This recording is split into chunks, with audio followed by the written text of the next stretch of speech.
Hybrid वाले तो बहुत ही कंजूसी करते हैं शफकत का हाथ रखने में।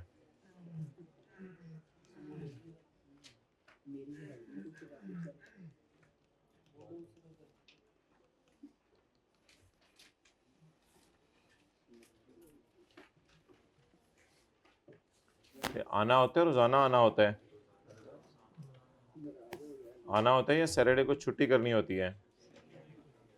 सैटरडे को छुट्टी करनी, शर्म नहीं आती? देखो आगे से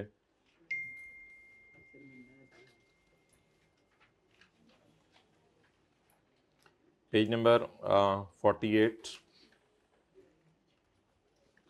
कल हम बात कर रहे थे लीगल रिप्रेजेंटेटिव्स की। लीगल रिप्रेजेंटेटिव से मुराद वो बंदा होता है जो लॉ के अंदर डिसीज्ड की स्टेट को रिप्रेजेंट करे। जो बंदा लॉ के अंदर डिसीज्ड की स्टेट को रिप्रेजेंट करे वो लीगल रिप्रेजेंटेटिव है, यानी जो इस्लामिक लॉ पाकिस्तान का चल रहा है उसके मुताबिक। और जो बंदा बेजा मुदाखलत करे, हाइब्रिड में सेकंड रो में ढूंढ लें, बाद में जो भी ढूंढना है, पहले पेज नंबर निकाल लें। जो बंदा बेजा मुदाखलत करे डिसीज्ड इंडिविजुअल की स्टेट से, तो उसको भी समझा जाएगा। ये हाइब्रिड में सेकंड रो में क्या बातें हो रही हैं? नोट्स नहीं है तो भाई नोट्स एक दे दें। सेकंड रो में हाथ खड़ा करें, नोट्स नहीं है तो नोट्स की शेयरिंग शुरू। हाँ नोट्स दे दें भाई, घर भूला है, नोट्स दे दें जल्दी।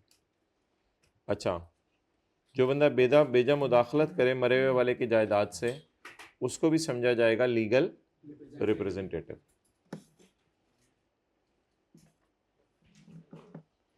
अच्छा भाई, वो सवाल जवाब जो ऑनलाइन वाले हजरात पूछ रहे थे, तो अब उनसे सिर्फ मैं शेयर कर रहा हूँ, आप लोग भी सुन लें। कल आधा पौना घंटा मीटिंग हुई उनके साथ, तो तकरीबन 90% सवाल ही ऐसे थे जो आने वाले दिनों में था। कुछ ने कहा पेपर पैटर्न बताएं, तो उनको ये जवाब दिया कि भाई अभी थोड़ा सा सब्जेक्ट चलने तो दें 30-40 दिन, फिर सब्जेक्ट खुलना शुरू होगा तो पेपर पैटर्न पता चलेगा। फिर कुछ ने कहा कब सिलेबस ख़त्म करना है, तो भाई वो 31 जुलाई तक कोशिश होती है, बाकी 2-4 दिन ऊपर नीचे हो जाते हैं। अब और क्या कर सकते हैं, अभी तो नहीं बता सकते इन एडवांस। वो तो बस ने कोई 80-90% सफ़र कर लिया हो तो बताती है कि कितना सफ़र रह गया। बाकी कोशिश तो हर एक की होती है टाइम पे ख़त्म कर दें। और फिर एजुकेशनल सवाल तो किसी भी बच्चे का नहीं था, किसी एक दो का था शायद कि ट्रस्ट की डेफिनेशन पेपर में आ सकती है या नहीं, या यूनिट ट्रस्ट की, फिर ट्रस्ट की डेफिनेशन रिवाइज़ करा दें। तो मैं ज़रा आपसे सिर्फ बता रहा हूँ कि 60 लोगों ने जो कल क्यूरीज़ की उनकी क्या समरी है। और हाँ, एक दो बच्चे ने एक सवाल पूछ लिया था, लेकिन वो कोई डिस्कस करने की ज़रूरत नहीं थी। वो पास्ट में भी लोग पूछते हैं, लेकिन वो इस काबिल, वो इस तरह नहीं है कि वो पेपर पॉइंट ऑफ व्यू से इम्पोर्टेंट हो। मतलब ये है कि बहरहाल सवाल तो उनका जेन्युइन था। ये इन ट्रांजिट के लिए आया है और पाकिस्तान में आया है, तो किसी बिज़नेस के काम से बाहर निकल गया, तो भाई दूसरे हाइब्रिड में किसी बिज़नेस के काम से बाहर निकल गया तो ठीक है, फिर वो दिन काउंट कर लें। कुछ लोगों की राय होगी, हो सकता है ना काउंट करें, कुछ लोगों की राय होगी काउंट कर लें। तो जिस चीज़ में लॉ में गाइडेंस नहीं होती ना वाजे, वो आई कैप टेस्ट भी नहीं करता इतना। तो ये थी कल की जूम मीटिंग की समरी। तो मैं सिर्फ ये डिस्कस करना चाह रहा हूँ कि किस नेचर के सवाल कर रहे हैं बच्चे। और अक्सर लोग ये पूछ रहे हैं क्रैमिंग करनी है, भाई वो है मैंने आपको सिन खोल के दिखा दिया था कि रेजिडेंट इंडिविजुअल की डेफिनेशन अगर आप उस तरह लिख के आएंगे, तो मैंने नहीं, सिस्टम ने आपको ये गलती निकाल के दिखाई थी कि क्या गलतियाँ आपके सामने हैं जो आप करके आएंगे। तो खुदा के लिए ज़्यादा आप इसको रट्टे का नाम दे दें, जो मर्ज़ी नाम दे दें। एक भाई ने तो पिछले सेशन में यहाँ तक कह दिया आप लोग रट्टे लगवा रहे हैं। भाई हम क्या करें, अब लॉ की लैंग्वेज में आप कोई चीज़ मिस करके आते हैं तो अब वो मसला है। तो अब आप लिख के आ जाएंगे who in law represents the deceased person, नहीं represents the state of deceased person लिख के आएंगे। मैं यहाँ तो रट्टे तो नहीं लगवा रहा, सारे डेफिनेशन के अगर सारे एस्पेक्ट आपको पेपर में लिखने को कहा जाए तो इसको आप कोई रट्टा कह दे तो अब हम क्या कह सकते हैं उसको। तो अब कोई लिख के आ जाए who intermeddles with the deceased, deceased से पंगे ले रहा है, डिसीज से कहाँ पंगे ले रहा है, उसकी तो लाश पड़ी हुई है, with the state of deceased. तो अब सारे एस्पेक्ट आपने खुद कवर करके आने हैं ना डेफिनेशन के। अब अगर कई सालों से अल्लाह का शुक्र है लोग याद करें और ऐसा ऐसा कमाल याद करते हैं कि मैं आपको क्या बताऊं। अब उनके पेपर उठा के देखें, ऐसे लगता है जैसे एज इट इज़ उन्होंने कॉपी किया हुआ है। बस ये रोज़ाना का रोज़ाना याद करते हैं, साथ याद करके लिखते हैं। तो हाइब्रिड में थर्ड रो में बॉय को उठा दें, रात बहुत ज़्यादा इबादत में जागे रहे, भाई उठ जा मेरी जान जा। अच्छा चलें जी आगे, मुराकबे में नहीं जाना पूरी क्लास में से किसी ने भी, वरना अगर देखें ना क्या आपको फीलिंग हो गया मैं पढ़ाते पढ़ाते। तो ये मेरी फीलिंग होती है जब आप पढ़ते हुए ऐसे कर रहे हो। ओके, अच्छा माय डियर, लेकिन ये था मैं माशाल्लाह ये ऐसा इंटरेक्टिव सेशन आया है कि इन बच्चों ने जो सवालात पूछे हैं तकरीबन कुछ 40 मिनट के अंदर 80-90 सवाल पूछ लिए थे इन्होंने। ये माशाल्लाह इंटरेक्टिव लोग हैं, ये है इस सेशन की खूबी। अच्छा जी, एक बंदे की डेथ हुई तो उसके वरसा थे,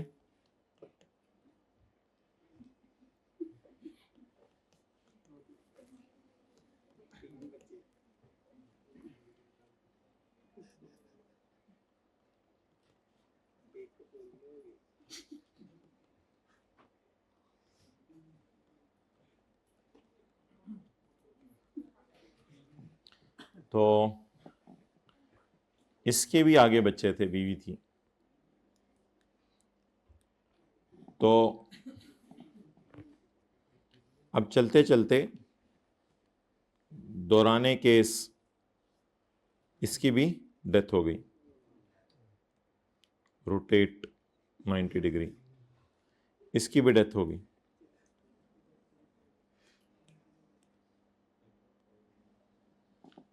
तो अब इसके रिप्रेजेंटेटिव ये भी हैं और जो इसके रिप्रेजेंटेटिव हैं वो भी इसके रिप्रेजेंटेटिव बन जाएंगे। तो अगर कब जी जिनकी डेथ हुई है ये इनकी वाइफ थी, ये इनका बेटा था, ये इनका बेटा था, ये इनकी बहू थी जिनकी डेथ हुई है, और ये इनके पोते पोतियां थे।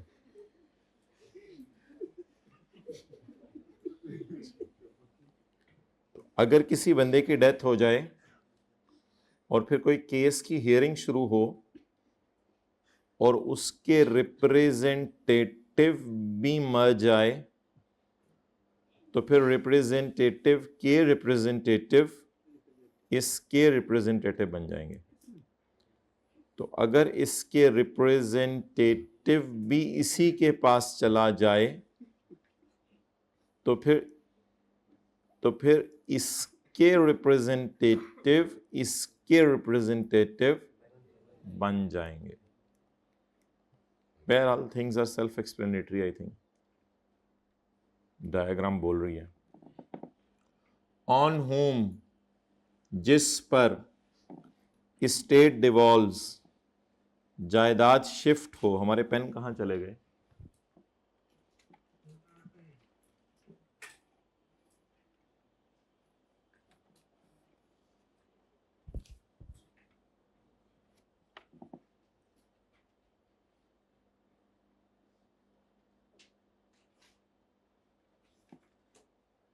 पढ़ के लुट मचा दी कल या लुट मचाने के बाद पढ़े?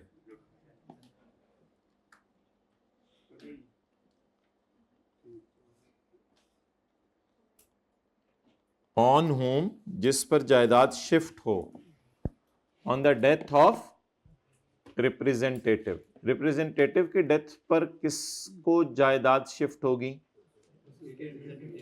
उसके रिप्रेजेंटेटिव को। रिप्रेजेंटेटिव की डेथ पर किसको जायदाद शिफ्ट होगी? उसके रिप्रेजेंटेटिव को।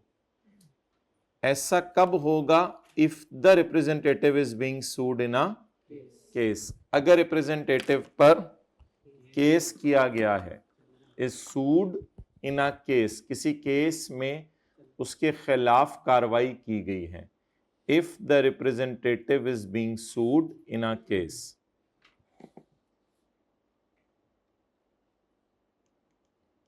तो केस किसके खिलाफ चल रहा था? मरने वाले के बेटे के खिलाफ। अब ऑन होम से मुराद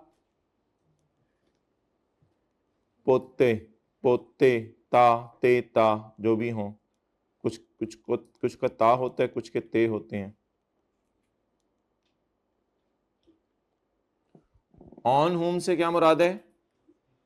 तोते नहीं, तोते नहीं बोले, पोते, तोते नहीं, पोते, पोते। ऑन होम द स्टेट डिवॉल्व्स, पोतों पर स्टेट डिवॉल्व हो गई। On the death of representative, बेटे की डेथ पे।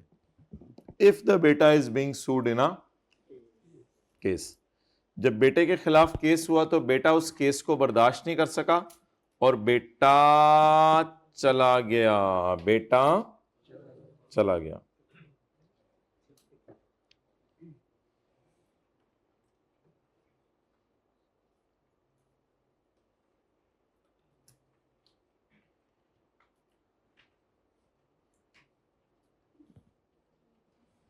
ओके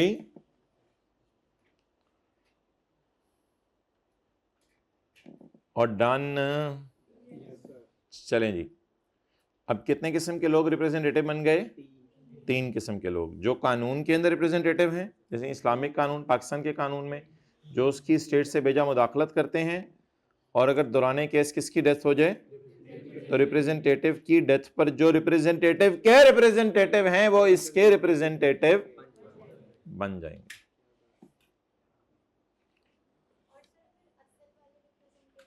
वो भी रहेंगे, वो भी रहेंगे, इसको तो नहीं छोड़ेंगे ना हम, और इसको भी नहीं छोड़ेंगे, ये भी रहेंगे। ओके बस जाहिर बात है वो असल में इसको भी जायदाद मिलनी होती है तो इस वजह से इन पे शिफ्ट कर दिया। ओके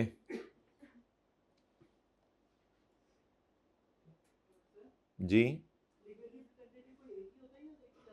बहुत हो सकते हैं, बरात हो सकती है पूरी, लोग 12 20 होते हैं माशाल्लाह बच्चे, लीगल रिलेटिव जितने मर्जी। अच्छा जी, अच्छा भाई, अब अगली चीज़ ये है कि इसके पास्ट पेपर्स करें।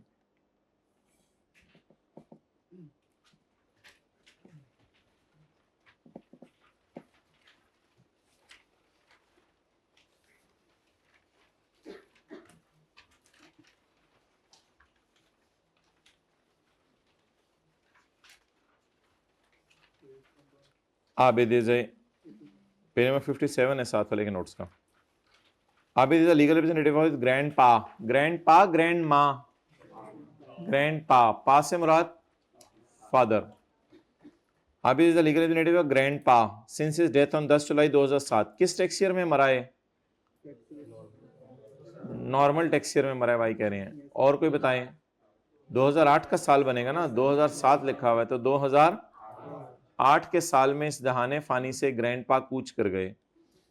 Abid is legal representative of his grandfather. अभी तो टैक्स ईयर शुरू हुए हुए 10 दिन हुए थे तो वो चले गए इस दुनिया से। And manages his state worth rupees 28 million, 2 crore 80 lakh जाते हुए छोड़ के गए, साथ नहीं लेके जा सके, कब्र में छोड़ के चले गए। ऑन 22 जनवरी 2009, ये कौन सा साल है? 2009 है, ये तो 2009 है। 8 में डेथ हुई और 2009 के साल में आबिद को एक नोटिस आया इनकम टैक्स डिपार्टमेंट से जिसमें उससे कहा गया है कि आप हमें 8 लाख रुपया दो against his grand pass income for the year 2007, जो उन्होंने 2007 में कमाया था। और ये भी बताओ कि ग्रैंड पा ने 2008 में कमाया कितना? जो 7 में कमाया उसका टैक्स नहीं देके गए, 8 में जितने दिन जिंदा रहे, कोई 10 दिन, ये बताओ उसमें भी कितना कमाया? तो सवाल की रिक्वायरमेंट पढ़ लें और मुझे फिर इसका जवाब दे दें।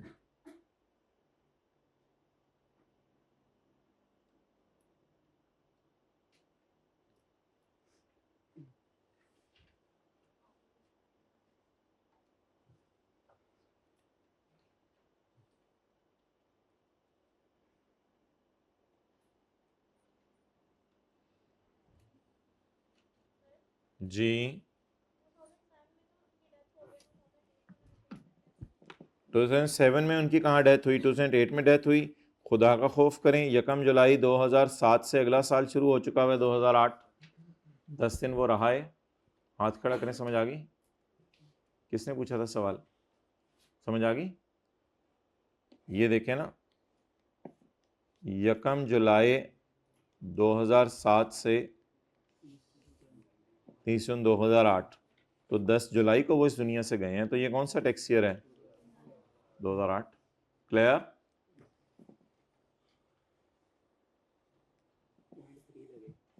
वैसे कई दफ़ा ऐसा भी होता है कि उनके मरने के बाद भी उनकी जायदाद से इनकम आती रहती है, क्योंकि उनकी जायदाद अभी तकसीम नहीं हुई होती किसी वजह से, तो ऐसा भी हो सकता है।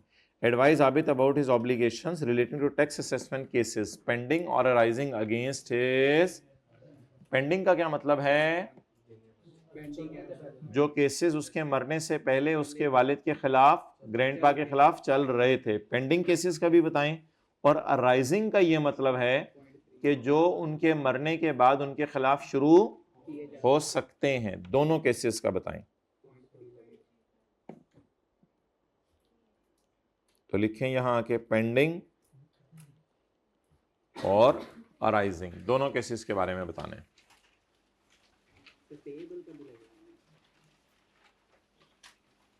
क्या चीज?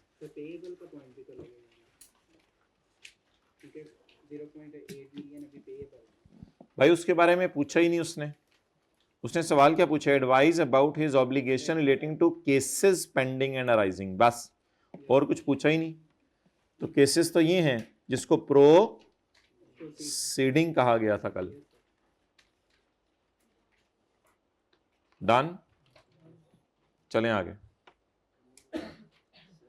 हाँ जी, जिस तरह इस सवाल में जो साल डेढ़ साल बाद में नोटिस आया, अगर उस वक्त जायदाद तकसीम हो चुकी थी और मतलब फिर भी देने पड़ेंगे जिनको तकसीम। हाँ, क्वेश्चन 17 पढ़ें। भाई कह रहे हैं कि जायदाद तकसीम हो चुकी थी, उसके बाद नोटिस आया, फिर भी देने पड़ेंगे जिनको जायदाद तकसीम हुई है उनको। क्वेश्चन 17।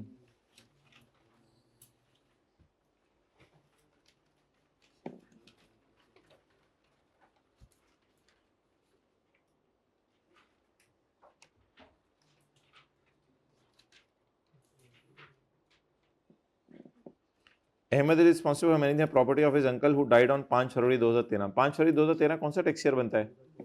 2013। 30/13 को खत्म होना है ना, तो tax year 2013। The approximate worth of property is ₹7 million. 70 lakh रुपया मरते हुए छोड़ के गया है इन अगस्त 2013। ये कौन सा साल है? 2014।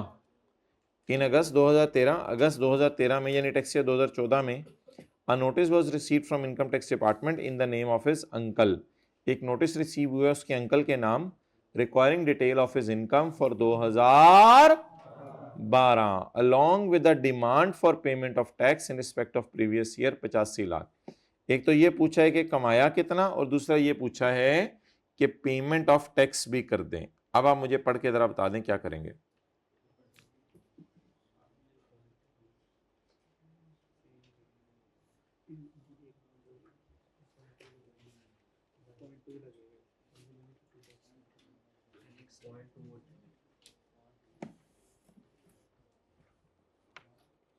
इंडिविजुअल का पॉइंट 2 लगेगा और प्रीसीडिंग वाला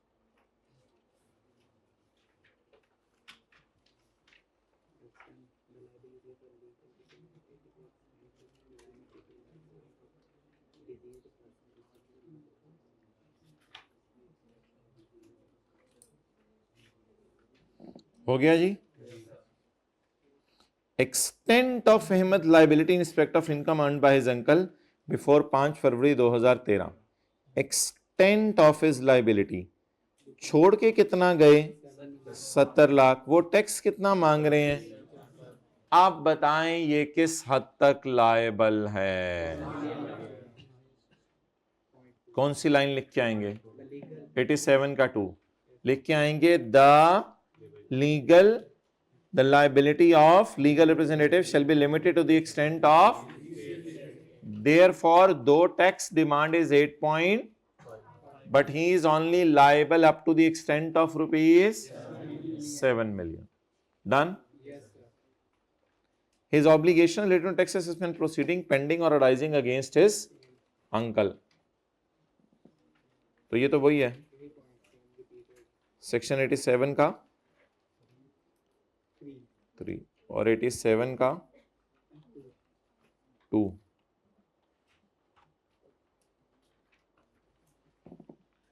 कॉम्प्लिकेटेड सवाल बना रहे आई क्या? नहीं। Question 19।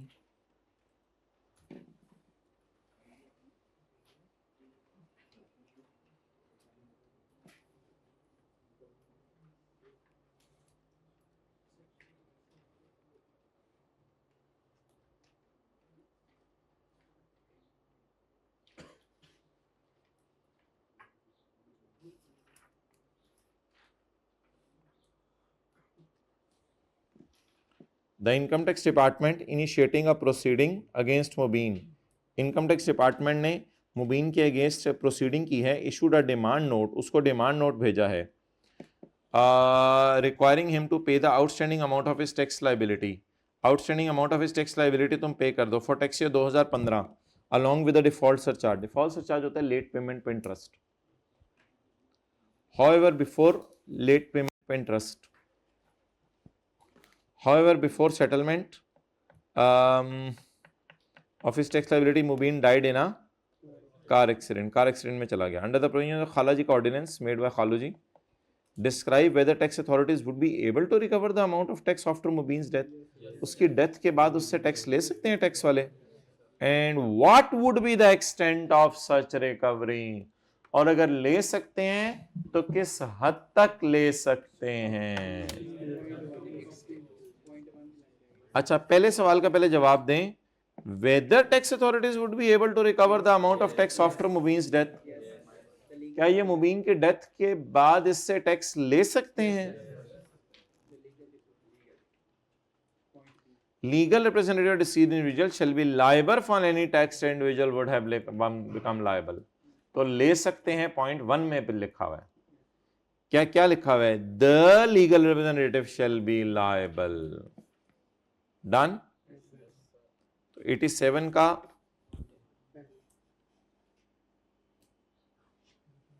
Weather would be able to recover, extent 87 के 2,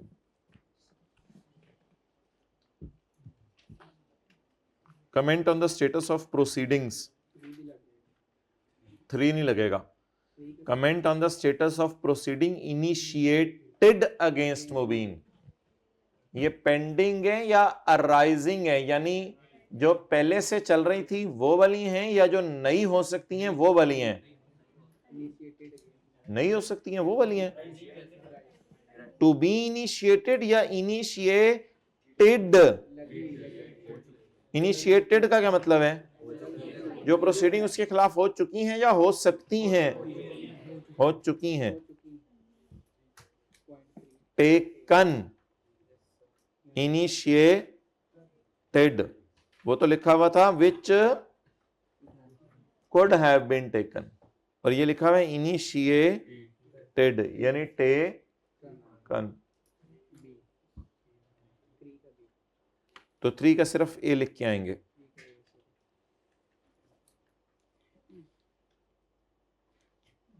सेक्शन 87 के 3 का ए लिख के आएंगे।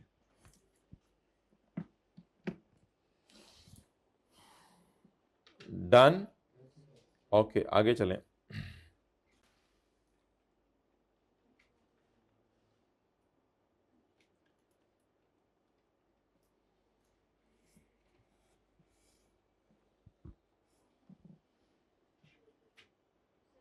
जी हो भी जाते हैं, पास क्वेश्चन रिपीट नहीं भी होते, हमने तो बस सारी तैयारी करनी है।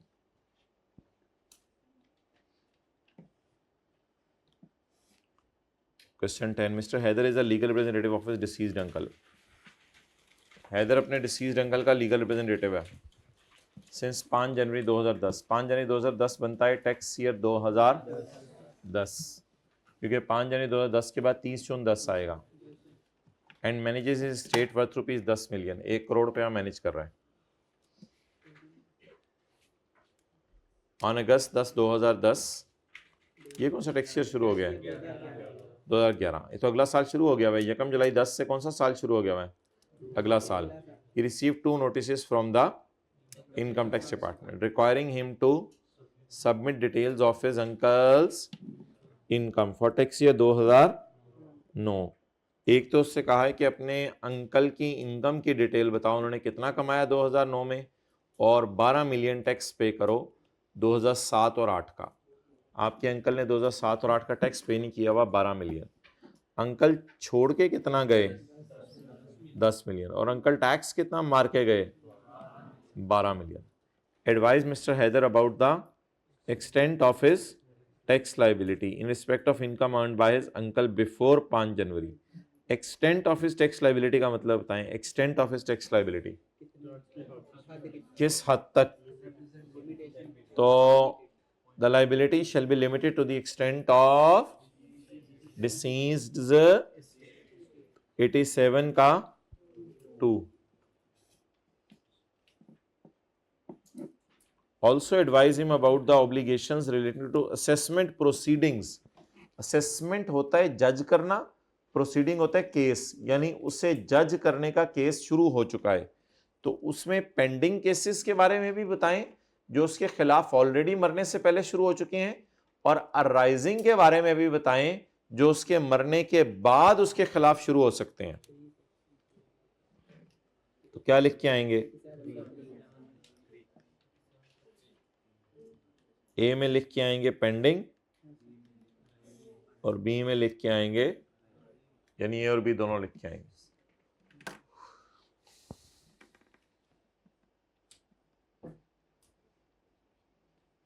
अब ये क्वेश्चन 8 खुद ही कर लीजिएगा।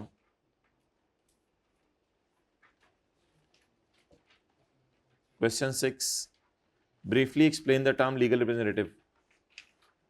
ये तो पहली दफा सवाल आया है, briefly explain the term legal. Point 4,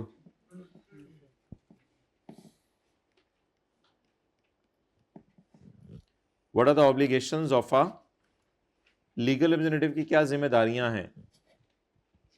what are the obligations of a legal representative, क्या जिम्मेदारियां हैं?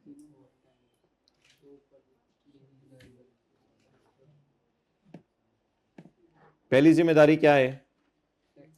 लीगल रिप्रेजेंटेटिव की क्या जिम्मेदारियां हैं? जल्दी बताएं, पहली जिम्मेदारी क्या है? उसने पूछा है ना, लीगल रिप्रेजेंटेटिव की क्या जिम्मेदारियां हैं, उसकी ऑब्लिगेशंस बताएं, क्या जिम्मेदारियां हैं? उसकी पहली जिम्मेदारी है कि उसने टैक्स पे करना है उसका, ये एज्यूम करते हुए कि उसकी डेथ नहीं हुई। तो ये शैल बी लायबल का मतलब जिम्मेदारी है ना, ऑब्लिगेशन का मतलब भी जिम्मेदारी है। तो 87 का 1।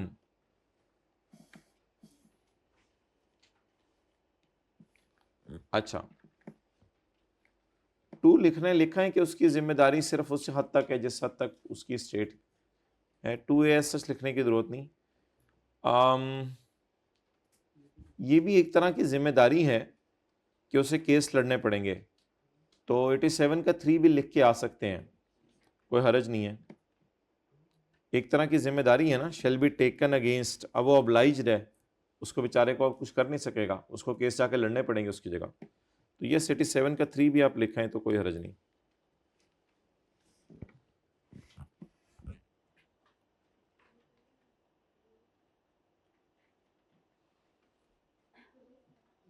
दोनों भी लिख सकते हैं। हाँ, दोनों ही, दोनों लिखें तो बेहतर है। ओके,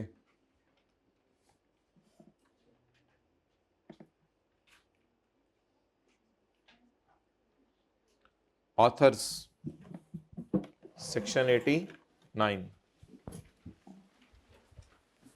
पेज नंबर वापस आ जाए।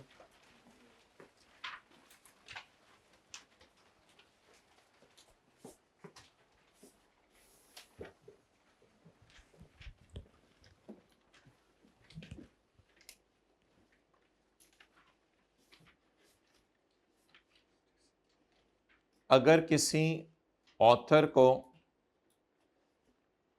उसका काम करने में 24 महीने से ज्यादा अरसा लगा,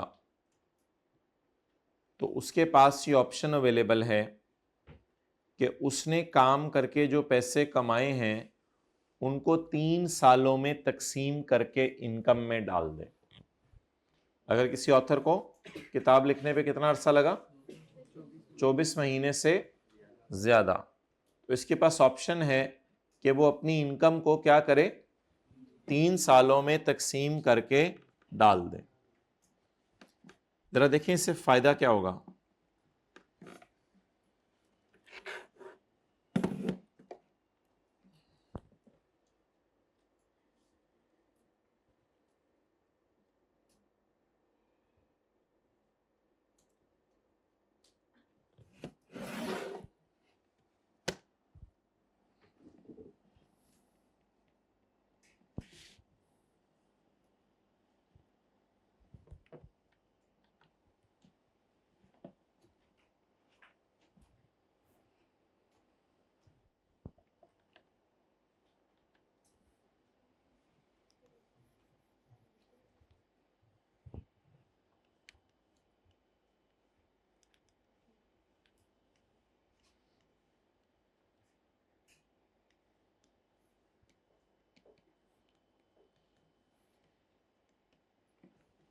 इसने फर्ज करें इस साल कमाए हैं 6 मिलियन।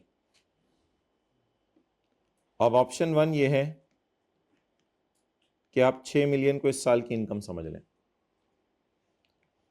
फिर आपका जो टैक्स है वो बहुत ज्यादा आएगा।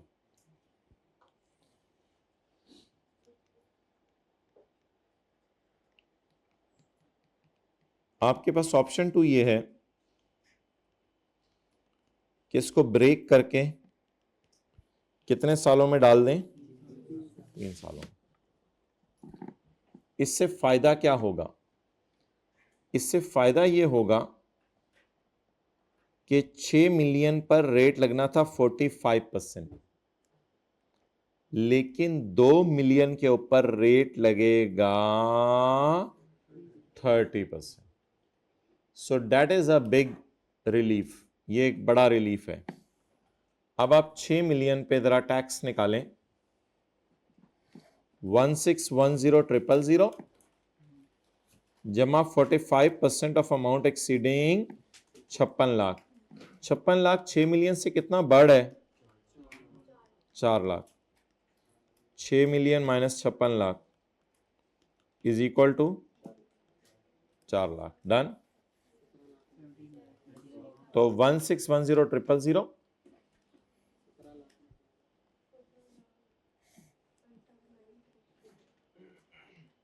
ये इसकी इनकम हो गई, ये इस पे क्या हो गया? टैक्स। बोले 116। आप लोग छोड़े, मुझे अपना काम करने दें। जमा, आप बताएं। 17,90,000। 17,90,000। 17 लाख। अगर आप इजाजत देते हैं मैं इसको 1.79 लिख लूं? अगर आप इजाजत देते हैं मैं इसको 1.79 लिख लूं? ये उड़ा दें सारे सिफर। 1.79 मिलियन। तो 6 मिलियन पे कितना टैक्स बन गया? 1.79 मिलियन। और ऑप्शन 2 क्या है हमारे पास? पहले मुझे नोट कर लेने दें। ऑप्शन 2 क्या है कि 2 मिलियन पे टैक्स निकालें। 1,70,000 जमा 30% of amount exceeding 16 lakh. 2 million 16 lakh से कितना ज्यादा है? 4 लाख। तो 1,70,000 जमा 30% ऑफ 4 लाख। ये 2 मिलियन क्या है? इनकम है। मुझे इस पे क्या चाहिए? टैक्स। कैसे निकलवाया आप लोगों ने? 1,70,000 जवाब दे दें आज। 2,90,000। कोई अच्छा बच्चा इसको रुपीज इन मिलियन में कन्वर्ट करवाए। रुपीज इन मिलियन का मतलब है कि 6 फिगर्स उड़ा दो। तो 6 फिगर्स जब उड़ा दी तो 0.29। अच्छा, इधर कितना टैक्स होगा? इधर 0.29। और इधर भी कितना टैक्स होगा? क्योंकि वो तो इधर निकाल के रख लिया ना। अब मुझे बताएं, कैलकुलेटर पर आप जमा करें 0.29, 0.29, 0.29, 0. क्या 0.87 ज्यादा बन रहा है या 1.79 ज्यादा बन रहा है? तो क्या पसंद करेंगे आप? 0.89 टोटल बन रहा है।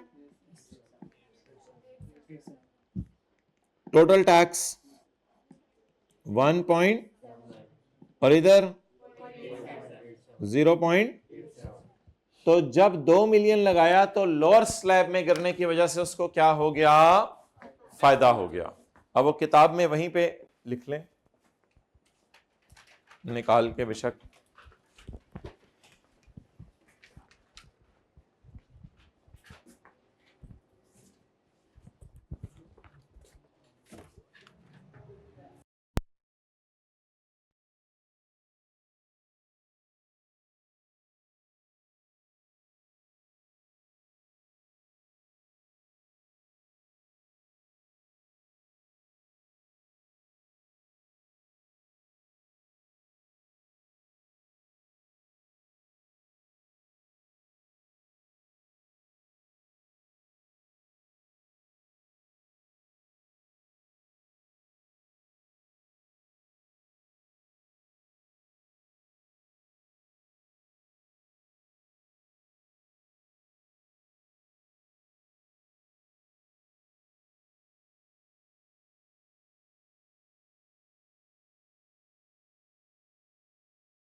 हाइब्रिड में मुराकबे से उठा दें, थर्ड लास्ट रो में। पता नहीं क्या क्यों नींदें, कौन सी नींदें पूरी दुनिया की चली। अच्छा जी माय डियर, जिस बंदे को किताब लिखने में 24 महीने से ज्यादा लगे तो वो बंदा अपनी इनकम को ब्रेक करके कितने सालों में गिरा देगा? 3 सालों में। अच्छा ये आप सुन लें, 3 साल कौन से हैं? असल में किताब मुकम्मल हुई है 2014 में और किताब बेच के पैसे आए हैं 60 लाख रुपए। किताब बेच के पैसे आए हैं 60 लाख रुपए। तो ये जो किताब बेच के इसको 60 लाख रुपए पैसे आए हैं 2014 में किताब मुकम्मल होने पे, किताब तो मुकम्मल ही बिकेगी ना, नामुकम्मल तो नहीं बिकेगी। तो 2014 में जो इसको पैसे आए हैं किताब मुकम्मल होने पे, इन पैसों को अगर इसी साल गिरा दें तो फिर किसी 45% का रेट लगने की वजह से ये 1.79 पे चला गया। तो बेहतर है कि इसको तोड़ के 3 सालों में गिरा दें। अब 3 साल ये नहीं कि हमारा साल और अगले 2 साल, 3 साल में हमारा साल और पीछे वाले 2 साल। हाँ, इसमें एक बात जरूर हो सकती है कि पिछले सालों की इसकी इनकम ऑलरेडी कुछ ना कुछ इसने कमाई हो। अब अगर वो ऑलरेडी इनकम इसने कमाई हुई थी, मिसाल के तौर पे इसने 1 मिलियन इस साल कुछ और भी कमाया हुआ था, तो अब हम 1 मिलियन पे टैक्स कैलकुलेट नहीं करेंगे। अब 1 पहले से कमाया हुआ था 2013 में, 2 मिलियन इस साल कमा लिया, अब हम टैक्स किस पे कैलकुलेट करेंगे? 3 मिलियन पे। बोले तो फिर उस केस में आपसे कंपैरिजन एज सच नहीं करवाएगा वो। अगर कोई साइट टाइप मैंने सवाल की करवानी है वो अलग से करवाऊंगा। तो फिलहाल मैं ये बता रहा हूं कि आपने बस इसको ब्रेक करके कितने सालों में ले जाना है? 3 सालों में। तो how many options are there? 2। What is the option? Basically इसको मैं, इस ऑप्शन 1 को मैं जनरल रूल रख रहा हूं नाम, और इट इज अ रिलैक्सेशन। इसका नाम वैसे ऑप्शन रख लेते हैं, उसका नाम ऑप्शन नहीं रखते, वो जनरल रूल है। ये जरा कर लें तो बेहतर हो जाएगा। जनरल रूल ये है कि उसको उसी साल इनकम में डालो, लेकिन रिलैक्सेशन या ऑप्शन क्या अवेलेबल है? 3 साल में डिवाइड कर दो, हमारा साल और पिछले 2 साल।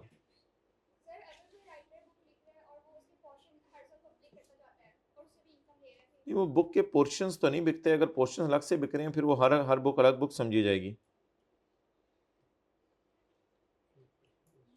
इनकम आई 2014 में आनी, तो पीछे कैसे इनकम आने से पहले कैसे हम? इनकम आने से पहले तो टैक्स नहीं देंगे।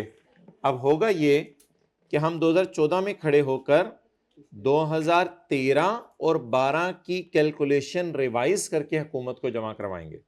हम 2014 में खड़े होकर कहेंगे कि 2013 की इनकम भी दोबारा ले लो, 2012। जैसे अभी आप खड़े होके सीए में आप जाके मैट्रिक और एट्थ के पेपर दोबारा दे दो, तो उस तरह की चीज़ है ये कि 2014 में खड़े होकर आप 3 टैक्स कैलकुलेशन हुकूमत को जमा करवाएंगे। 2014 में खड़े होकर आप कहेंगे हुकूमत 2014 में मैंने 2 कमाया, 2013 में भी 2 कमाया था, आपको बताया नहीं था, 2012 में भी 2 कमाया था, आपको बताया नहीं था। असल में इस तरह ये कैलकुलेशन होती है।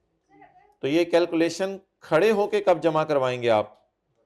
2014 में। कितने सालों की? 3 सालों की। जी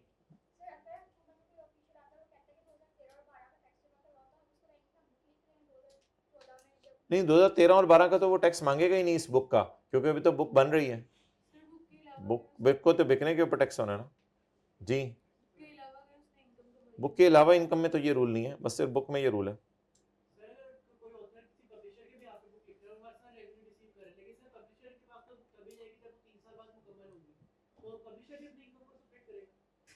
नहीं, ये ऑथर के लिए जो उसको ऑथर को पैसे मिल रहे हैं। ऑथर अगर बुक 2014 में पब्लिश हुई है और इनकम 2015 में है तो फिर 2015, 14, 13 में इनकम में जाएगा।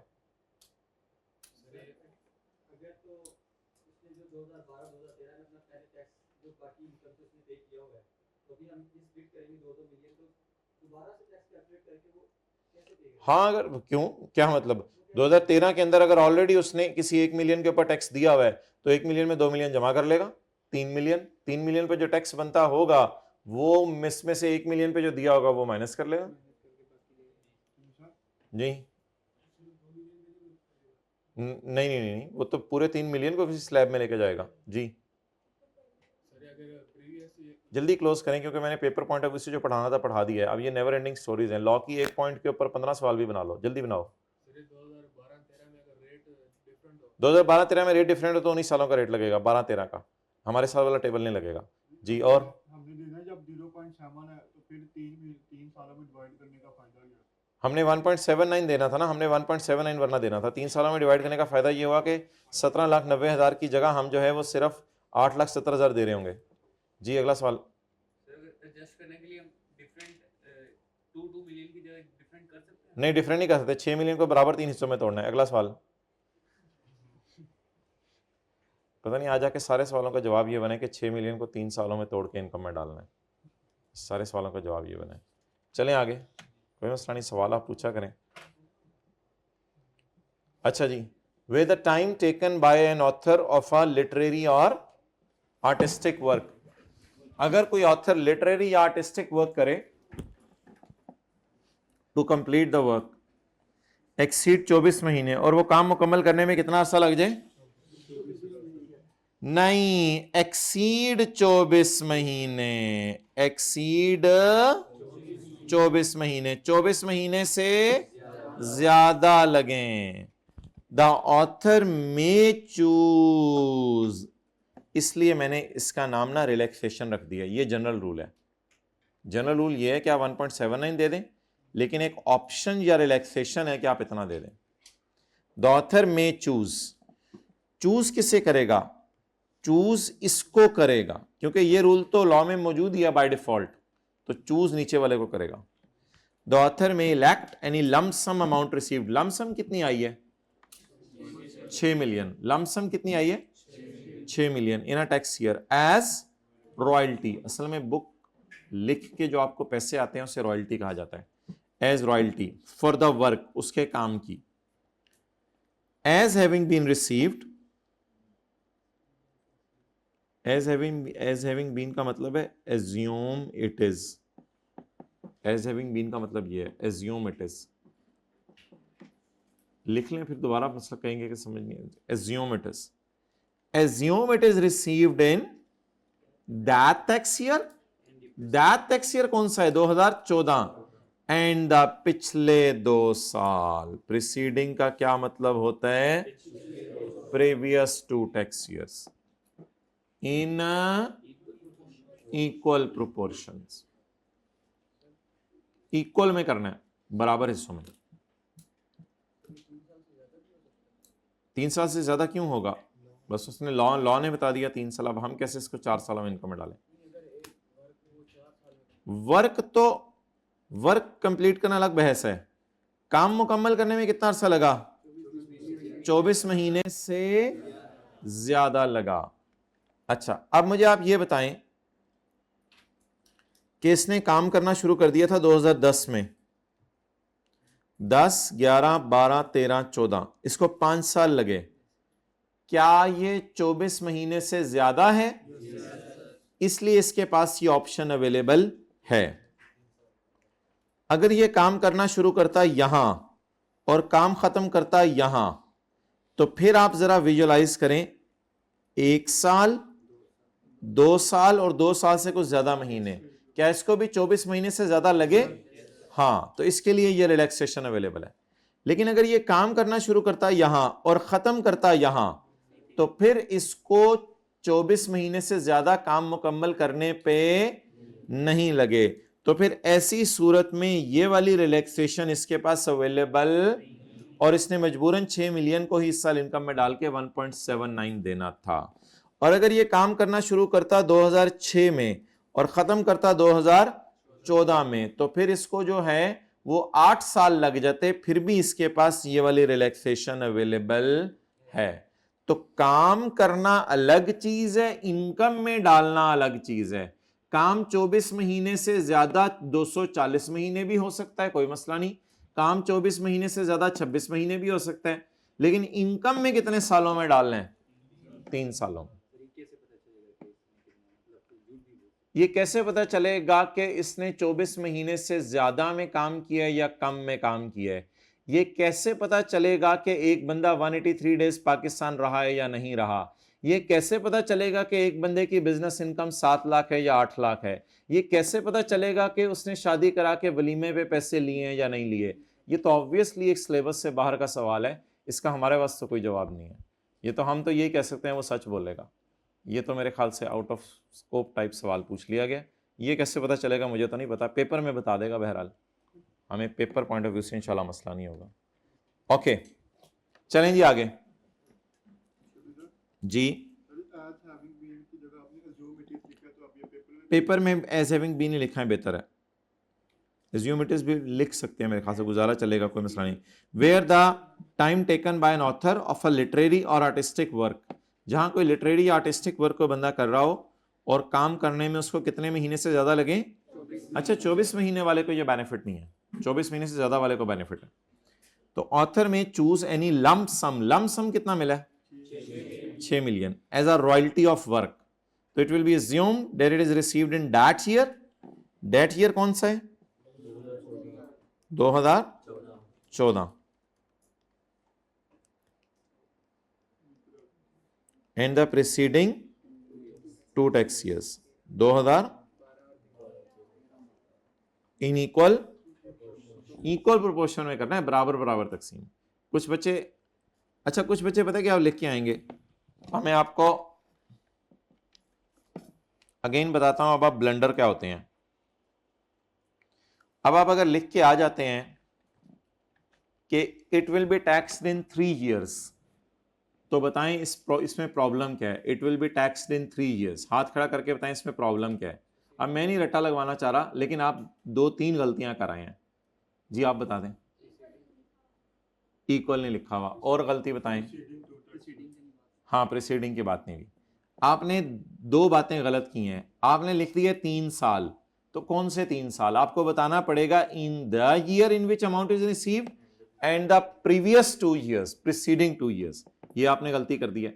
दूसरी गलती आपने ये की है कि इक्वल प्रोपोर्शन बता के नहीं आए। अब आप इस चीज को रट्टा समझ लें, जो मर्जी समझ लें, आईकैप तो कह रहा है ये समझ के अंडरस्टैंडिंग वाली बात है। आप ब्लंडर मार के आ रहे हैं, जो बच्चा लिख के आ रहा है it will be received, it will B taxed in 3 years, तो आईकैप ऑब्वियसली कह रहा है कि मेरे से ये उम्मीद ना करे कि मैं उसको पास कर दूंगा इस एडजस्टमेंट में। उसको तो यही कॉन्सेप्ट नहीं 3 साल कौन से वाले, और उसको तो ये भी कॉन्सेप्ट नहीं है कि इक्वल प्रोपोर्शन के अंदर इसको इनकम में लेके जाना है। तो आपसे यही कहा जा सकता है शुरू से सही तरीके से याद करें, ताकि, और साल से लोग कर रहे हैं, अल्लाह का शुक्र है, पास भी हो रहे हैं, कोई मसला नहीं। Okay, mister Asif receive lump sum of 6 million, जो हमने भी सवाल किया है, as author of literary work in 2014। Receive हुए हैं 2014 में, उनको 5 साल लगे हैं किताब मुकम्मल करने पे। 5 साल अल्हम्दुलिल्लाह इज ग्रेटर देन 24 months। ये 24 months से ग्रेटर है। How this amount will be taxed in his hands? He can opt rupees 2 million each to be taxed in 2000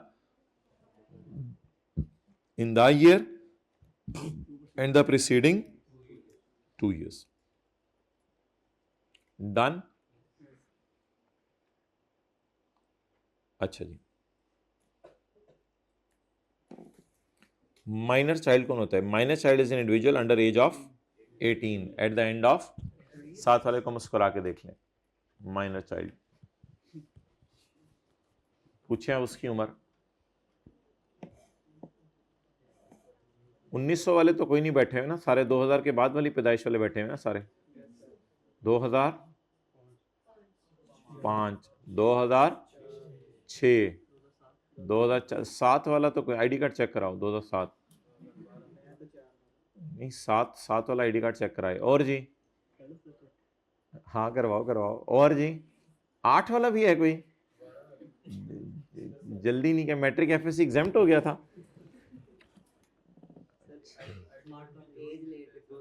माशाल्लाह,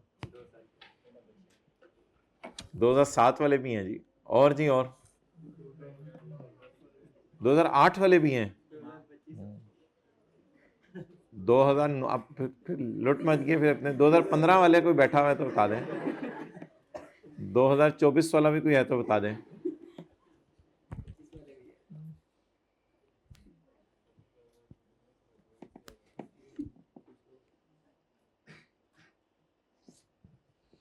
पता नहीं, लतीफ़ा अजीब सा है, सुनाना चाहिए नहीं। चलें आगे।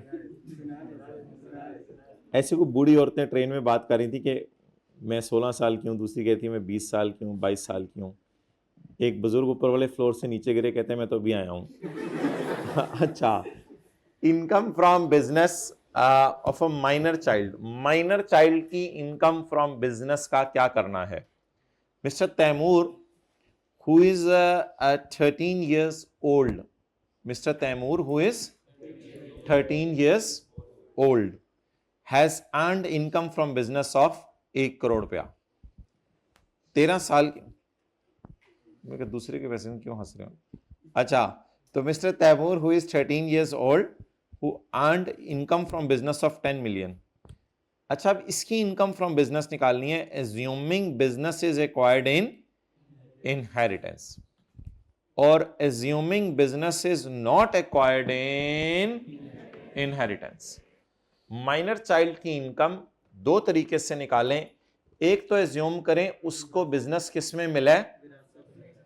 विरासत में, यानी किसी की डेथ हो गई, कुछ हो गया, उसको बिजनेस मिल गया। और दूसरी सूरत यह है कि उसको बिजनेस मिला है not through inheritance. Not through inheritance का मतलब है कि उसने ये कारोबार खुद शुरू किया है, उसने ये कारोबार खुद शुरू किया है। मिसाल के तौर पे 10-11 साल का था, लोगों को लेटर लिख के देने लग गया, वहां से कुछ पैसे कमा लिए, 11-12 साल में और ज्यादा इसका बिजनेस एक्सपैंड हो गया, करते करते 13 साल की उम्र में अब ये 10 मिलियन कमा रहा है। अच्छा, तो हो सकता है 11 साल की उम्र में जो पैसे कमाए उससे बकरियां खरीद ली हों, आगे हो जो बच्चे हो, पता नहीं, स्टोरियां तो नेवर एंडिंग होती हैं। तो अब सवाल यह है कि जो माइनर चाइल्ड है उसकी इनकम पे कैसे टैक्स लगना है? तो भाई अगर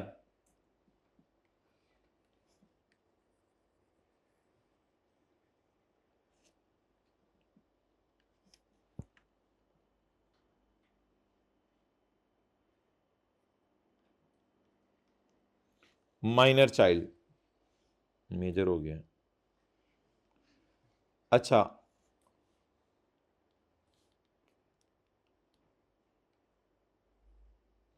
minor child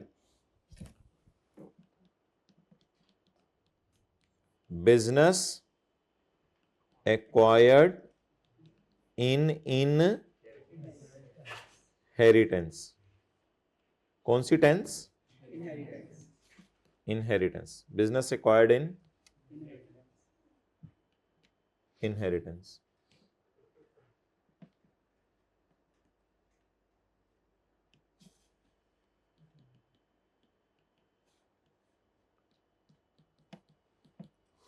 not acquired in inheritance, inheritance में नहीं मिला। अच्छा, अगर business not acquired in inheritance है या एक्वायर्ड इन इनहेरिटेंस है तो क्या होगा? अगर बिजनेस एक्वायर्ड इन इनहेरिटेंस है तो taxable in his own hands, यानी खुद जाके टेबल में देख ले कितना कमाया, उस पर टैक्स दे दे। लेकिन अगर बिजनेस इनहेरिटेंस में नहीं मिला, अगर बिजनेस इनहेरिटेंस में नहीं मिला, अगर बिजनेस इनहेरिटेंस में नहीं मिला तो फिर ऐसी सूरत के अंदर जो है वो हिज इनकम या her income is taxable in hands of parent, his income is taxable in hands of parent who has highest taxable income, जिसकी ज्यादा टैक्सेबल इनकम है। यानी बच्चे ने कितना कमाया है?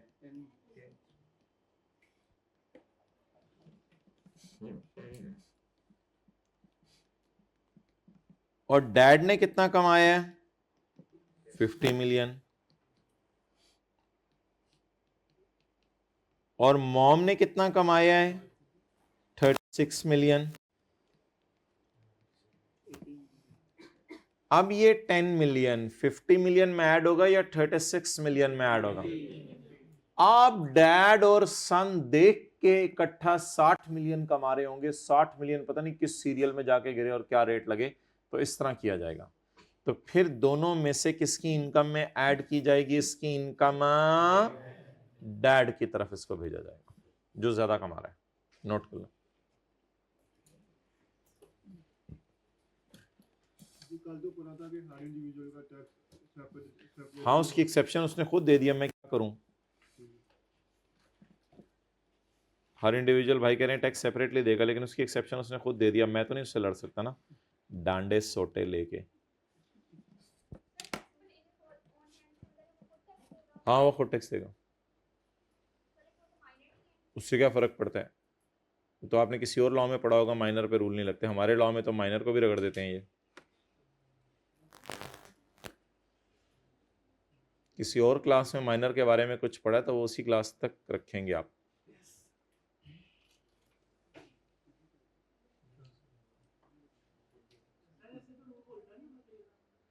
अब एफबीआर को सजेशन दे दें, उल्टा कर दें, दे दें मशवरा यार। अब मैं तो जो हुआ है वही पढ़ा सकता हूँ ना आगे। फिर ऐसा क्यों है, ये तो फिर आप लोग बहस, नेवर एंडिंग स्टोरी है। कोई 183 डेज पे बहस कर लेगा शुरू के, मेरी नज़र में 180 होने चाहिए। कोई सीरियल्स पे बहस शुरू कर देगा, मेरे ख्याल से 45% ज़्यादा है, 44 होना चाहिए। ये तो फिर नेवर एंडिंग स्टोरीज हैं, सिलेबस तो फिर नहीं ख़त्म होगा, आउट ऑफ सिलेबस सी बातें होंगी।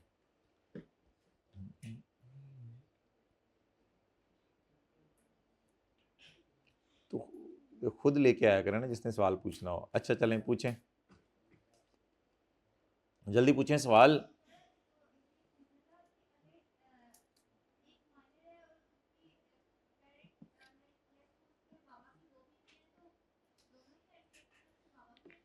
उसकी अपनी वाली अम्मी देखी जाएगी, अगर उसकी अब्बा जी की 4 बीवी हैं तो। ओके,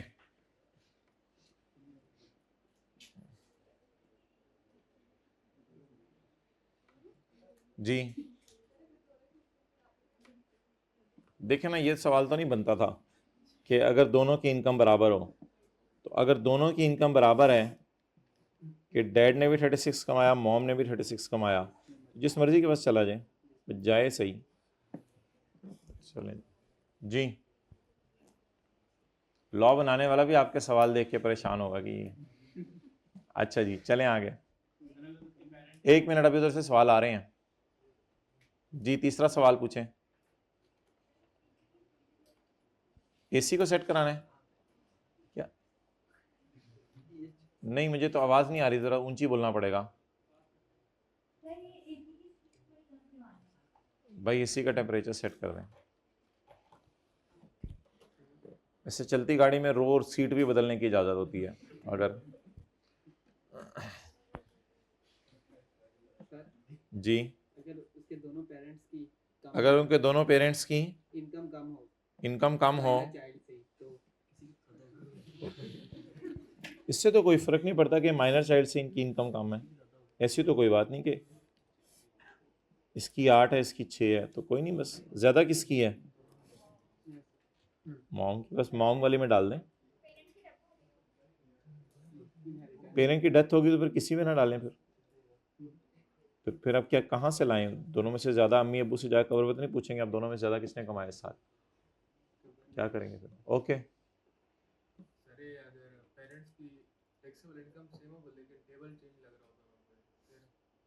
जिस मर्जी में डाल दें, कोई मसला नहीं।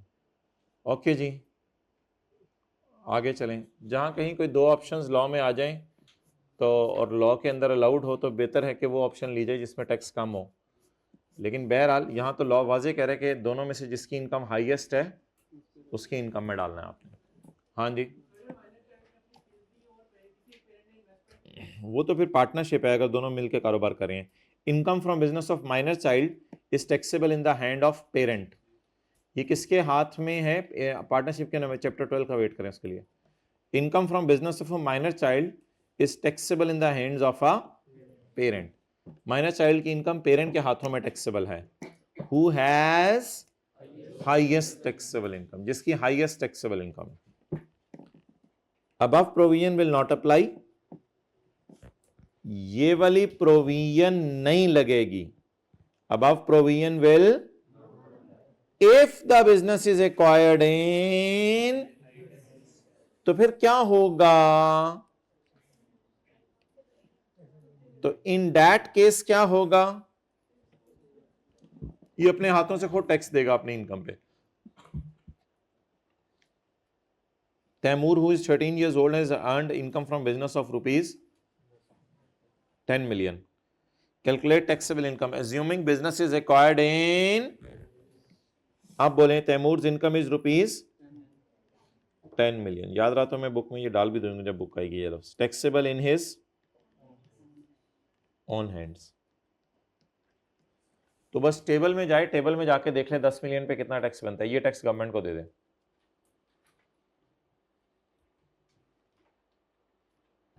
और अगर business is not acquired in inheritance, अगर बिजनेस इनहेरिटेंस में नहीं मिला बल्कि इसने खुद की है, तो rupees 10 million will be added to the income of the father और with the highest taxable income. दोनों में से जिसकी टैक्सेबल इनकम बोले क्या है, हाईएस्ट है।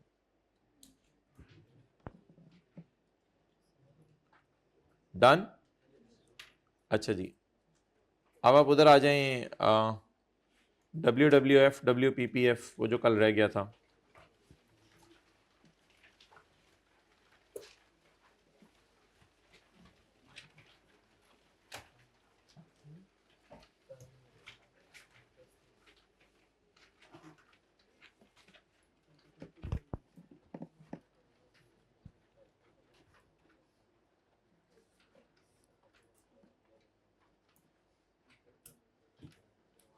Page number 45। अच्छा भाई, हमने ये पढ़ा था कि कभी कभी वर्कर की वेलफेयर के लिए, पढ़ा तो नहीं था पहली दफा बात हो रही है मादरत, कभी कभी वर्कर्स की वेलफेयर के लिए आप पैसे अलग करके रख देते हैं। अक्सर ये ऐसा करती हैं कंपनीज, तो इसलिए ये न्यूमेरिकली कॉन्सेप्ट नहीं आएगा, थ्योरी की हद तक हमें पता होना चाहिए। कभी कभी वर्कर्स की वेलफेयर के लिए कंपनीज पैसा अलग करके रख देती हैं। अब ऐसी सूरत में कंपनीज को इजाजत है डिडक्टेबल अलाउंस माइनस करने की ज़कात की तरह, और उस डिडक्टेबल अलाउंस का नाम है वर्कर वेलफेयर फंड। वर्कर की वेलफेयर के लिए पैसे रखे हैं, तो ज़कात की तरह ये टोटल इनकम में से माइनस करने की इजाजत है। तो a person shall be entitled, एक बंदे को इजाजत होगी to a deductible allowance, deductible allowance minus करने की इजाजत होगी। Entitled to a deductible allowance means deductible allowance minus करने की इजाजत होगी for the amount of any worker welfare fund paid by the person. Worker welfare fund के पैसे पे किए हैं अंडर वर्कर वेलफेयर फंड कानून। जैसे ज़कात कहां पे की जाए तो ज़कात अदा समझी जाएगी, ज़कात एंड उशर ऑर्डिनेंस के मुताबिक। तो ये वर्कर वेलफेयर के पैसे कहां दिए जाए तो समझ लिया जाएगा कि ये अदा हो गए हैं। A person shall be entitled to a deductible allowance for the amount of any workers welfare fund paid by the person under worker welfare fund ordinance or under any law relating to workers welfare fund enacted by सूबे। जो law किसने enact किया हो, सूबों ने। इसकी कोई line bracket याद करने की जरूरत नहीं। अच्छा जी, अब कंपनीज अक्सर ऐसा करती हैं कि कंपनी ज़कात नहीं देती, क्योंकि कंपनी पे ज़कात तो नहीं लगती, ज़कात तो इंडिविजुअल्स पे लगती है, मैंने आपने देनी होती है। तो कंपनीज ऐसा करती हैं अक्सर कि कंपनीज जो है वर्कर्स की वेलफेयर के लिए थोड़े से पैसे क्या कर लेती हैं, अलग करके रख लेती हैं।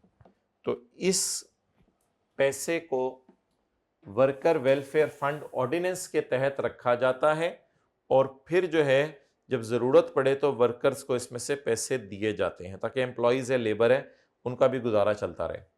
अब पर्सन से मुराद आमतौर पर यहां कंपनी ही होता है, आप लिख सकते हैं a person shall be entitled to a deductible allowance. आपको एक डिडक्टेबल अलाउंस माइनस करने की इजाजत है for the amount of any worker welfare fund paid by the person. Worker welfare fund के पैसे आपने पे किए हैं paid by the company under worker welfare fund और under any law relating to worker welfare fund. ये law enact किसने किया है, लगाया किसने है, इनेक्टेड बाय सूबे। असल में वर्कर वेलफेयर फंड ऑर्डिनेंस तो गवर्नमेंट ने लगाया हुआ है, फेडरल गवर्नमेंट ने, लेकिन अगर सूबे वाले कोई लॉ बना दें तो उसके तहत भी आप पैसे जमा करा दें तो कोई मसला नहीं है।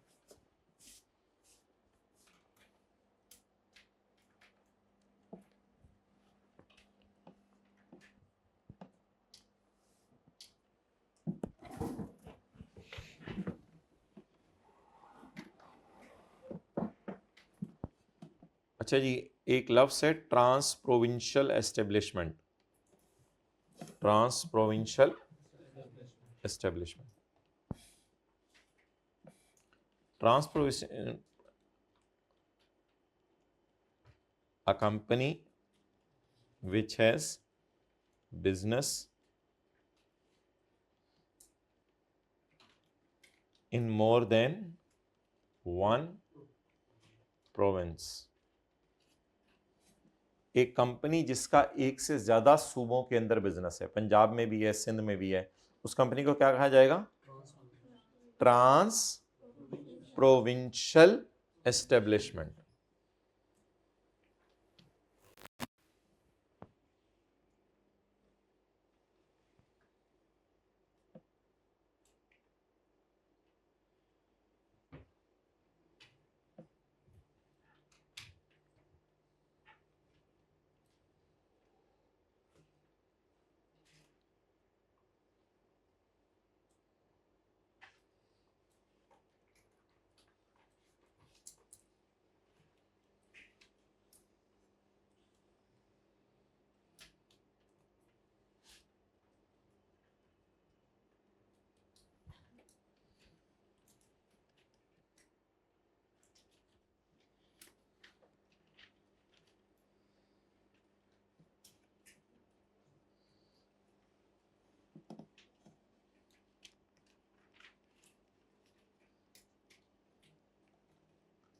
No deductible allowance will be allowed.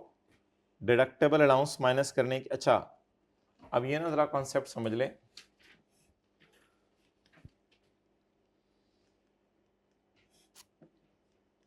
मिसाल के तौर पे नेस्ले है, वो कहती है मैं ट्रांस प्रोविंशियल एस्टेब्लिशमेंट हूं।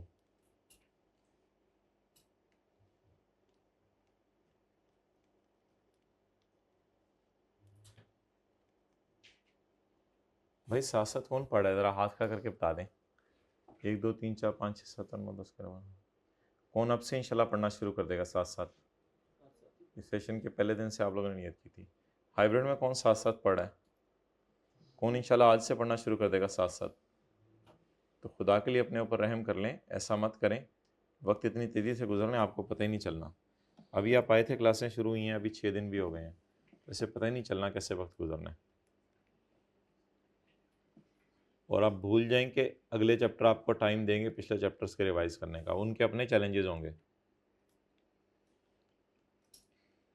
यानी अभी खड़े होकर आपसे कोई resident individual, non resident individual, company की, ट्रस्ट की डेफिनेशन पूछे तो बिल्कुल आनी चाहिए, और अगर नहीं आ रही तो ऑब्वियसली आप अपना नुकसान कर रहे हैं, पता नहीं किसको और किसी का नुकसान नहीं करें।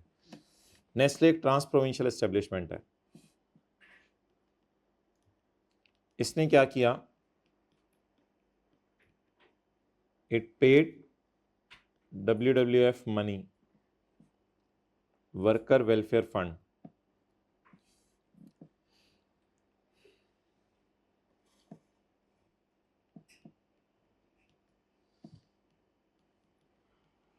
इसने सूबे को WWF के पैसे दिए, तो लॉ मेकर कहते हैं इसको डिडक्टेबल अलाउंस अलाउड नहीं है।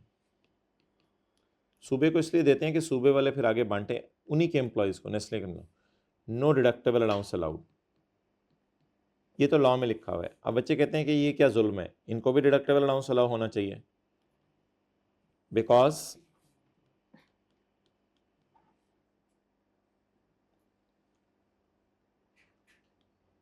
Law will provide some other benefit, law इनको कोई और बेनिफिट देगा। फिलहाल डिडक्टेबल अलाउंस माइनस करने की जरूरत नहीं है। असल में डिडक्टेबल अलाउंस माइनस करने से फायदा ये होता है कि टैक्स कम हो जाता है, टैक्सेबल इनकम कम हो जाती है ना, because law will provide some other benefit, और वो बेनिफिट क्या है, which is not in our syllabus, जो हमारे सिलेबस में नहीं है। इसलिए ये बात ना यहाँ पे अधूरी लिखी हुई है। अधूरी का क्या मतलब है कि अगर नेस्ले तुम ये करो तो तुम्हें डिडक्टेबल अलाउंस माइनस नहीं करने देंगे। तो नेस्ले ने कहा फिर मुझे क्या बेनिफिट मिलेगा, वो बेनिफिट मैं आपको नहीं पढ़ा सकता क्योंकि वो हमारे लॉ में नहीं है, वो लंबी बहस है, उसका कोई फायदा नहीं करने का। तो विद इन सिलेबस रहते हुए ये लिखते हैं हम, लेकिन बच्चे बार बार तंग करते थे आके, तो इसलिए ये लाइन अब मुझे डलवानी पड़ती है। चलें, तो बता दें जी, ट्रांस प्रोविंशियल एस्टेब्लिशमेंट्स अगर सूबों को पैसे दे दें तो इसके क्या नताइज होंगे, no deductible allowance will be, फिर इनको और क्या बेनिफिट मिलेगा पता नहीं।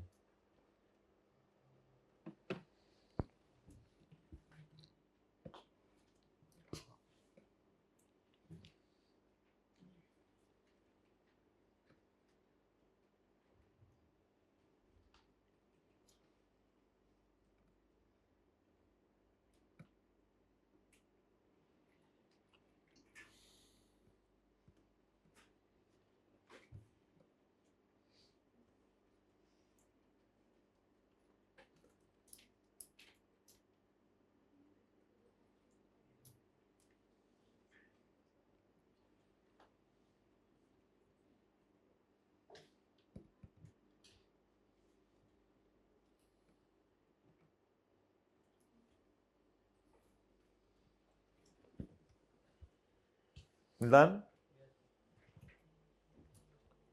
ट्रांस प्रोविंशियल एस्टेब्लिशमेंट अगर सूबे को WWF के पैसे दे, जो कि सूबे वाले कहते भी हैं, तो इसको डिडक्टेबल अलाउंस नहीं माइनस करने की जरूरत होगी, इसकी बजाय कोई और बेनिफिट मिलेगा, जो कि अभी हमें जेर बहस लाने की जरूरत नहीं है, अंडर डिस्कशन लाने की जरूरत नहीं है।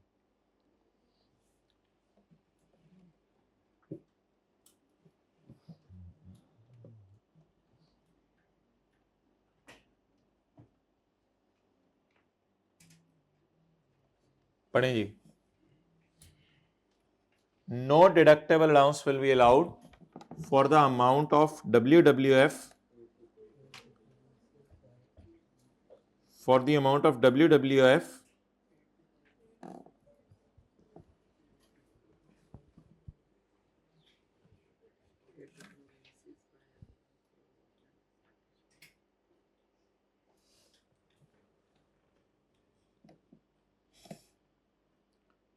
paid to province by, भाई ये टू और बाय आप बदल देंगे तो जमीन आसमान का मतलब बदल जाता है। Paid by province, paid by province अगर कोई लिखा आएगा तो इसका मतलब ये होगा सूबे वाले पे कर रहे हैं, हालांकि पेड टू प्रोविंस बाय, तो टू और बाय से जमीन आसमान का फर्क पता है। No deductible allowance will be amount for the पैसे पेड टू सूबा by, however they will be provided with an other benefit, जो हमारे जेर बहस लाने की जरूरत नहीं है। सारे बच्चों को सर टॉफी बांट रहे हो, एक बच्चे को कहीं लाइक को तुम जरा क्लास के बाद आ जाओ। इसका मतलब ये तो नहीं कि अब सबको बताया भी जाए कि उसको क्या बेनिफिट दिया जाना है, हो सकता है उसको टॉफा 3-4 टॉफियां तोहफे में दी जाए। ओके जी, सिमिलरली रेपिटिशन है ऊपर वाले पॉइंट की, workers participation fund. Workers participation fund और वर्कर वेलफेयर फंड में ये छोटा सा फर्क है कि वेलफेयर में उनकी कोई रिफाह आमा के लिए पैसे दिए जाते हैं और पार्टिसिपेशन में उनको कोई प्रॉफिट पार्टिसिपेट करा दिया जाता है, यानी कंपनी अगर कोई अच्छा प्रॉफिट कमाए तो वो उनको पार्टिसिपेट करवा देती है। अंग्रेजी सारी वही है, ऊपर से मिला के पढ़ लें, ऊपर भी इसी तरह पढ़ते रहे। A person shall be entitled, a person shall be entitled to a for the amount of any, for the amount of any, worker welfare fund, worker participation fund, आगे सारा वही अंग्रेजी, paid by the person, paid by the person under companies profit worker participation act, ये अजीब सा नाम याद करना पड़ेगा, और under any law relating to worker participation fund enacted by सूबे, या ये लॉ सूबों ने बनाया हो तो भी यही रूल होगा। लेकिन यहां भी वही वाली बात है भाई, ये देखो ये क्यों होता है डिस्कनेक्शन, पिछले सेशन में तो नहीं होता था।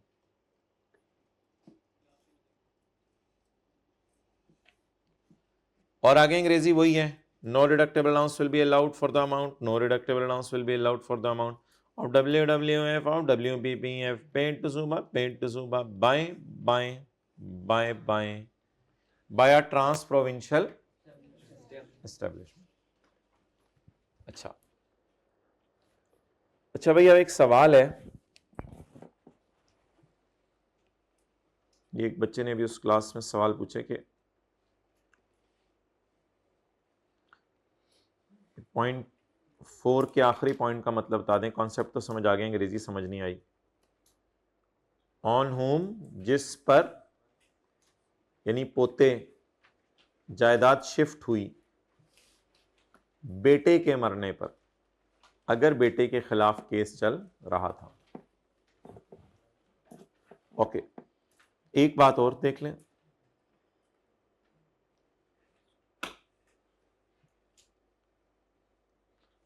अगर हम 75% ऑफ टैक्सेबल इनकम लें और सैलरी उसके बराबर आ जाए, तो ज्यादा आ जाए सैलरी तो सैलरी कम तो टेबल 1, तो ज्यादा तो टेबल, अगर बराबर आ जाए तो टेबल 1 लगेगा ना, क्योंकि यहां एक्सीड लिखा हुआ है। तो सैलरी कम तो टेबल 1, तो सैलरी ज्यादा तो table 2। I am on page number 43।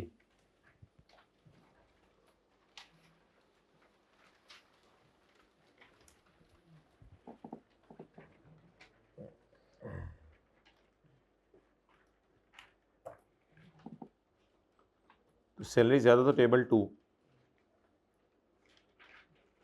और अगर इनकम फ्रॉम सैलरी कम या बराबर, टेबल 1।